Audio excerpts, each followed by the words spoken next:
Semaine 4, jour 1. Bonjour et bienvenue à notre série d'études méditatives Dieu au quotidien sur la lettre de Jacques en compagnie de Tom Holliday. Nous en sommes à notre 4e semaine et nous allons étudier ensemble le chapitre 4 en 5 étapes. Nous nous concentrerons aujourd'hui sur les 3 premiers versets. Pour commencer, permettez-moi de vous poser une question.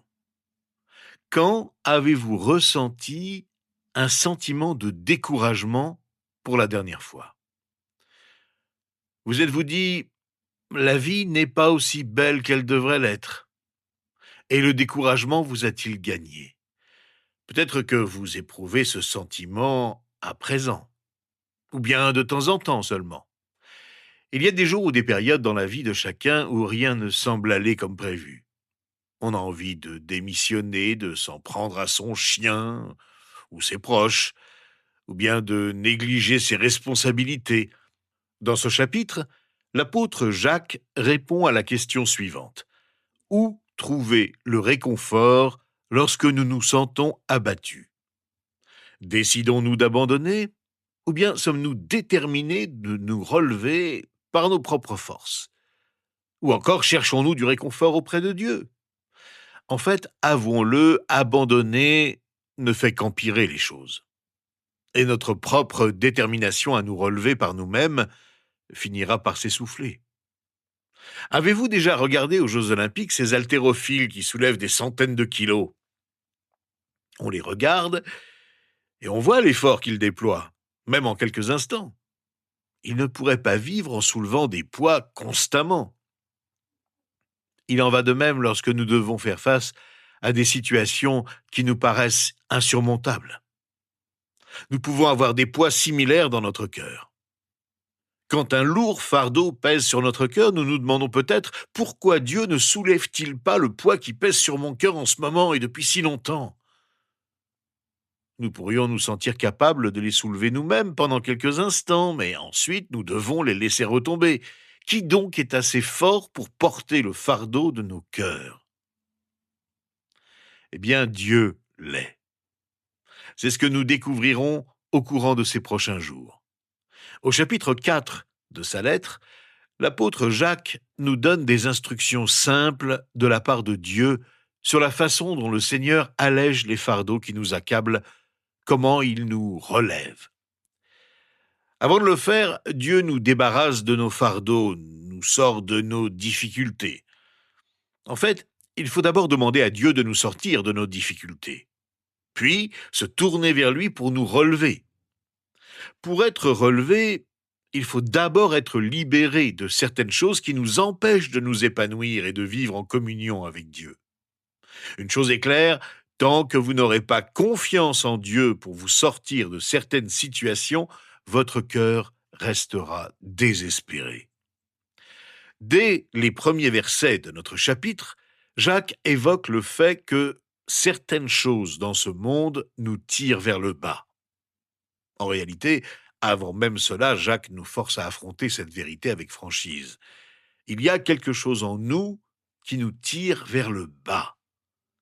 Et lorsque nous le comprenons et l'admettons en toute honnêteté, alors nous sommes prêts à ce que Dieu nous relève. Nous allons donc d'abord parler de la façon dont Dieu nous sort de ces situations difficiles. Puis plus tard, au courant de la semaine, nous parlerons de la façon dont Dieu nous relève. Mais pour que Dieu nous relève, souvenons-nous d'abord qu'il y a quelque chose en nous qui nous tire vers le bas. Voici ce que déclare Jacques dans les 3 premiers versets de notre chapitre. D'où viennent les conflits? Et d'où viennent les luttes parmi vous? N'est-ce pas de vos passions qui combattent dans vos membres? Vous désirez et vous ne possédez pas. Vous êtes meurtrier et jaloux et vous ne pouvez rien obtenir. Vous avez des luttes et des conflits. Vous ne possédez pas parce que vous ne demandez pas. Quand vous demandez, vous ne recevez pas parce que vous demandez mal, dans le but de satisfaire vos passions. Jacques décrit avec justesse les conflits entre chrétiens en les comparant à des guerres et des querelles. Souvent, ces batailles sont âpres et violentes. Il ne s'agit pas ici de guerres intérieures, bien que cela soit également vrai, mais de conflits entre chrétiens. La source de ces guerres et querelles est toujours la même: la concupiscence. Cette lutte intérieure chez le croyant contre les désirs de la chair. Deux croyants marchant tous deux selon l'Esprit de Dieu ne peuvent vivre en harmonie avec ces conflits. Jacques semble davantage préoccupé par l'égoïsme et l'amertume de ces disputes que par le bien-fondé des différents points de vue.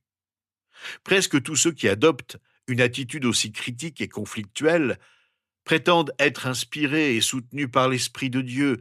Jacques affirme clairement que cette attitude conflictuelle provient au contraire de leur propre désir. Il est évident que l'Esprit de Dieu ne produit pas de désir qui engendre l'envie. Nous l'avons vu la semaine dernière lorsque nous avons parlé de la jalousie. Les types de désirs qui mènent au conflit sont décrits dans ce passage. La convoitise engendre le conflit. Vous convoitez et vous ne possédez pas. La colère et l'animosité mènent à la haine et au conflit, au meurtre. Jacques se réfère à nouveau au Sermon sur la montagne, où Jésus utilise également le mot meurtre pour exprimer non seulement le meurtre lui-même, mais aussi un état intérieur du cœur, manifesté extérieurement par la colère. Nous le lisons au chapitre 5 de l'Évangile selon Matthieu, versets 21 et 22. Vous avez appris qu'il a été dit aux anciens: tu ne commettras pas de meurtre. Celui qui commet un meurtre mérite de passer en jugement. Mais moi, je vous dis, tout homme qui se met sans raison en colère contre son frère mérite de passer en jugement. Celui qui traite son frère d'imbécile mérite d'être puni par le tribunal. Et celui qui le traite de fou mérite d'être puni par le feu de l'enfer. Le mot tuer, commettre un meurtre, est saisissant et vise à surprendre. Jacques cherche à amener ses lecteurs à prendre conscience de la profondeur du mal dans leur jalousie et leur haine amère envers autrui. Il souligne la futilité d'une vie vécue pour satisfaire les désirs de plaisirs égoïstes. Non seulement c'est une vie de conflit, mais c'est aussi une vie fondamentalement insatisfaite. Le grand prédicateur Charles Spurgeon disait: toute l'histoire de l'humanité montre l'échec des convoitises mauvaises à atteindre leur but. C'est là l'ironie tragique d'une vie vécue au gré des désirs terrestres et charnels. Elle n'atteint jamais le but pour lequel elle se dévoue corps et âme. Cette insatisfaction fondamentale ne provient pas d'un manque d'effort. Comme le précise Spurgeon, si les désirs s'évanouissent, ce n'est pas faute d'avoir œuvré pour atteindre leur fin, car conformément à leur nature, ils ont utilisé les moyens les plus pratiques à leur disposition et avec empressement. Ceci nous aide à comprendre rationnellement la folie de vivre selon les convoitises du monde et nos appétits animaux. Nous sommes tentés de satisfaire un désir coupable parce que nous pensons ou espérons qu'il sera assouvi, mais il ne le sera jamais. Pourquoi ne pas accepter dès maintenant cette absence de satisfaction, plutôt qu'après avoir commis tant de péchés douloureux et néfastes? La raison pour laquelle ces désirs destructeurs existent chez certains chrétiens est qu'ils ne cherchent pas Dieu pour leurs besoins. Ils ne demandent pas. Jacques nous rappelle ici le grand pouvoir de la prière et pourquoi on peut vivre inutilement dans une pauvreté spirituelle simplement parce qu'on ne prie pas ou qu'on ne demande pas ce qu'il faut lorsqu'on prie. Nous pourrions énoncer ce que dit Jacques comme une loi spirituelle. Dieu ne donne que si on le lui demande. Si nous possédons peu de Dieu et de son royaume, c'est presque certainement parce que nous n'avons pas assez demandé. Jésus lui-même, lui, le Fils de Dieu, a prié son Père du ciel. Père, relève toi-même ma gloire auprès de toi, en me donnant la gloire que j'avais auprès de toi avant que le monde existe. Si le Fils royal et divin de Dieu ne peut être exempté de la règle de demander pour obtenir ce qu'il a, nous ne pouvons pas espérer que cette règle soit assouplie en notre faveur. Pourquoi le serait-elle? Écoutons encore ce que dit le pasteur Spurgeon à ce propos. Si l'on peut tout obtenir en demandant, et rien sans demander, je vous en prie, comprenez combien la prière est absolument vitale, et je vous exhorte à y abonder. Savez-vous, frères, quelle grande chose on peut obtenir en demandant? Y avez-vous déjà pensé? Cela ne vous incite-t-il pas à prier avec ferveur? Tout le ciel est à la portée de celui qui demande. Toutes les promesses de Dieu sont riches et inépuisables, et leur accomplissement s'obtient par la prière. Après avoir traité du problème de l'absence de prière, Jacques aborde celui de la prière égoïste. Ceux qui priaient, lorsqu'ils le faisaient, s'adressaient à Dieu avec des motivations purement égoïstes. Il est important de se rappeler que le but de la prière n'est pas de persuader un Dieu réticent d'exaucer nos souhaits. Le but de la prière est d'aligner notre volonté sur la sienne et en partenariat avec lui, de lui demander d'accomplir sa volonté sur cette terre comme Jésus nous demande de le faire lorsqu'il nous dit comment nous devons prier. Que ta volonté soit faite sur la terre comme au ciel. Lorsque quelqu'un prie égoïstement, il demande à Dieu d'être son serviteur et de satisfaire ses désirs. Pire encore, il veut que Dieu se joigne à lui pour assouvir ses convoitises. Il ose imaginer que Dieu viendra à son aide. Une telle prière est blasphématoire. Mais hélas, elle était déjà très répandue dans les églises primitives, et elle est sans doute l'une des choses les plus provocatrices que le ciel puisse voir. Voyez-vous, en chacun de nous, il y a ce désir, en tant que croyant, de suivre Dieu et de l'adorer et de vivre pour lui. Mais il y a aussi ce désir de suivre nos propres envies, de nous mettre en valeur, d'obtenir ce que nous voulons de la vie, comme le dit l'expression populaire. Et nous pensons d'une certaine manière que c'est ce qui va nous plaire et nous satisfaire. Au final, nous sommes forcés de constater que ça ne marche jamais.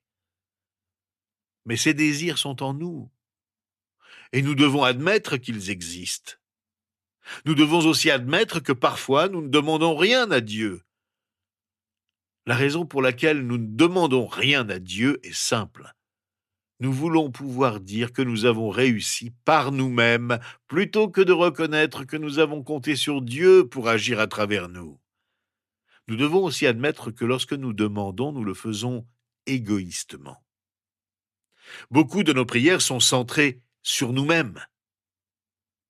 Beaucoup de nos prières visent à obtenir ce que nous voulons sans jamais penser à ce que Dieu veut.